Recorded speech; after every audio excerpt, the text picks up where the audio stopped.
Hi, my name is Ben. I started my YouTube channel about 4 months ago. In the time since then, I've probably watched a dozen YouTube videos on starting a successful YouTube channel. Spoiler alert, they pretty much say the same thing, and if it saves you any time, I will lay out those tips very quickly to get you caught up. The big ideas are as follows. Number 1, content is king. Number 2, find a niche. Number 3, don't wait to get started. Number 4, be consistent. Number 5, focus on the basics for discoverability, thumbnails, keywords, descriptions. And number 6, engage your audience. Respond to your subscribers when they ask questions. Keep a conversation going. So like most advice, easier said than done, right? At the time of this filming, I currently have a little over 800 subscribers. And like I usually do, I'm hoping that after I post this, I'll have a little bit more and not a little bit less. But in this video, I want to talk about what this experience has been like, what are the things that I've learned and done well, and what are the things that I think that I can do better. So if you are creating a new YouTube channel, I think that there is a few things that you could really gain from this. And if you are one of my current subscribers, thank you so much. Thank you so much. But in this video, I think you'll learn a little bit about the direction that I'm headed in from here. In this video, I'm going to be talking about my experience in those 6 points, starting with 6 and going back to 1. But before I do that, I want to talk about an overarching theme. Building a YouTube channel is a case study in expectation versus reality. When I started, I was absolutely delusional. There were times that I went to bed where I couldn't even sleep because I was so convinced I was going to be a YouTube star the next morning. This is totally stupid. I probably shouldn't open that. It's just embarrassing. There were other times, I would talk to my wife. I'd be like, Ilona, I've got an idea for this weekend. It's going to be amazing. You know how there are some people who don't know how to do this one thing, right? Well, I know how to do that one thing. What if I make a video about that one thing? It's going to be cool. Oh my gosh, it's going to be so cool. The excitement, it's cool. Stoke the excitement. It will keep you going. I have been up so many nights until 2 o'clock in the morning working on my YouTube channel. And the thing that probably keeps me at it is the hope that it's going to go somewhere eventually. All right, so how did I interpret the advice from other YouTubers and what did I do to get to where I am today? Let's start with the 6th point, engaging your audience. Engaging your audience, the conversations that you start to have with your regulars on your YouTube channel are so dope. Dope. I'm a millennial. The conversations I've been having with people commenting on my YouTube videos have exceeded my expectations by far. It's that human connection that plays such an integral part of everything that we do. It makes companies work. It makes customer service experiences great. It makes teaching rewarding. That human element. It reminds me of YouTubers who say that even though getting subscribers is a way of evaluating the success of your YouTube channel, it's not really the goal. That YouTube is a community and that the rewards of making a YouTube channel are really doing something that you're passionate about and something that you really enjoy doing. People are what ignite that fire. People are what keep that going. It's not just hey, do this because you'll get more subscribers. It's do this because this is awesome. Okay, number 5, really straightforward. You get experience as you do this. Making better thumbnails, finding better keywords, making better descriptions. Take a look at this, for example. My wise decision in background choice. I mean, look at this. My most successful video. White background. Or this one, or this one, or this one, or this one. That was before coronavirus. I didn't know what I was doing. Sorry.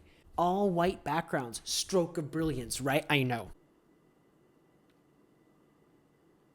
Okay, so in all honesty, the justification behind the white backgrounds is in part because the government housing here in Iwakuni is, let's just say, lacking character. I've been living here for 9 months and we still have no furniture or artwork or anything. But secondly, I throw a lot of effects up and the white background is nice and contrasting, but I don't know. I'm a little concerned that the white background thing is super lame and boring. So if you do have a strong opinion on the white background, will you let me know in the comments because I'm about to ditch it.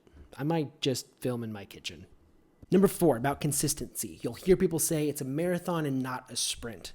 This is so true. I have successfully posted a video every single week since the very first day of the year. The thing about consistency, it kind of goes hand in hand about expectation versus reality.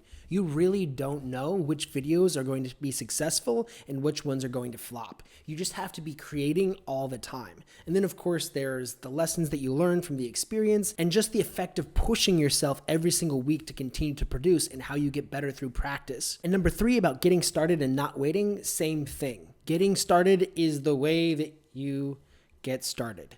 It doesn't matter that your videos are going to be crap, you need that material. And that brings me to number 2, focus on a niche.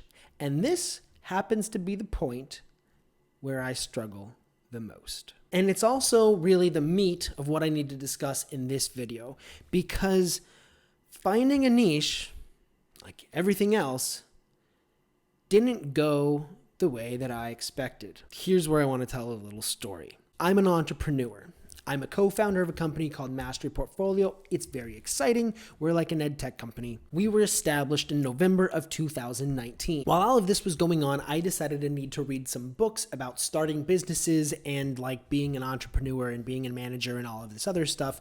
So I got a few books. One of the books that I read was called Rich Dad, Poor Dad, and it really got me thinking about like passive income. I said, hey, passive income, that's a cool idea. I like the idea of making businesses. I like the idea of investing. I like researching companies that are innovative. I like understanding new technologies and being an early adopter of those technologies. I want to make a YouTube channel. I want this YouTube channel to be about the things that I'm interested in. I want the focus of that YouTube channel to be about building wealth. So I started my first video with my old Sony camera, a cheap lapel mic, and basically no skills on iMovie. I make a few videos and they suck. There's no shame in talking about money if your intent is to learn. Now, while they sucked, they had a focus. I was the wealth vlog. I wanted to make YouTube videos about wealth. So I'm doing this and I'm watching YouTube videos about making YouTube videos and I start to see a pattern and I'm like, okay, you know what? This is kind of obnoxious. I'm tired of watching videos about new YouTube channels.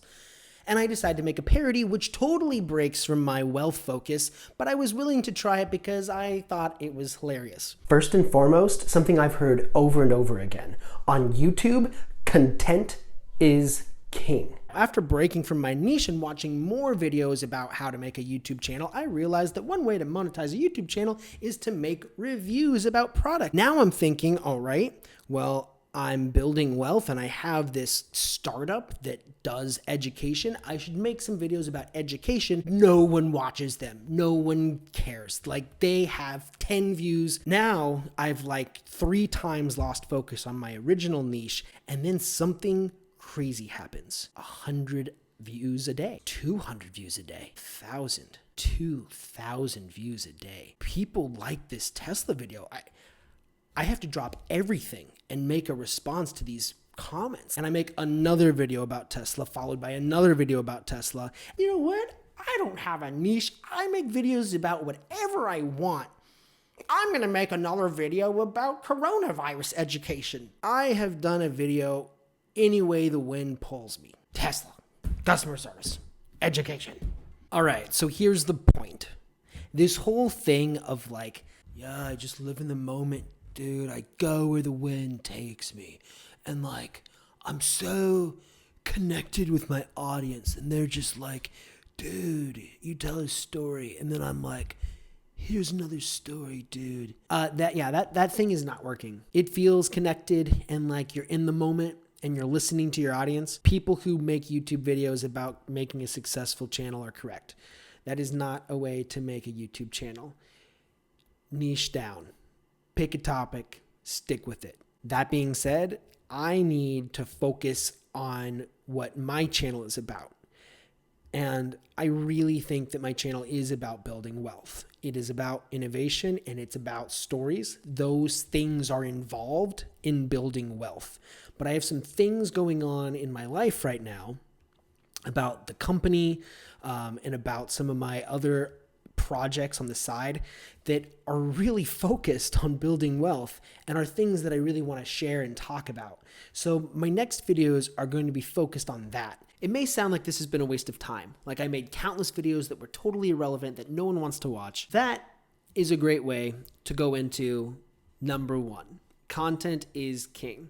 See, if you're like me, if you've created your channel and it's not going so well, or if it's just not meeting your expectation, there is an underlying principle of everything that is your hope and your salvation for videos that you poured your heart out into only to be disappointed. That principle is your content. You might have videos that are disconnected. You might feel like I do about a few of my videos, but here's the cool thing.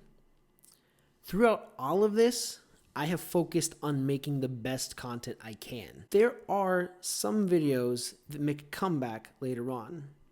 All of my videos that have done well never started off well.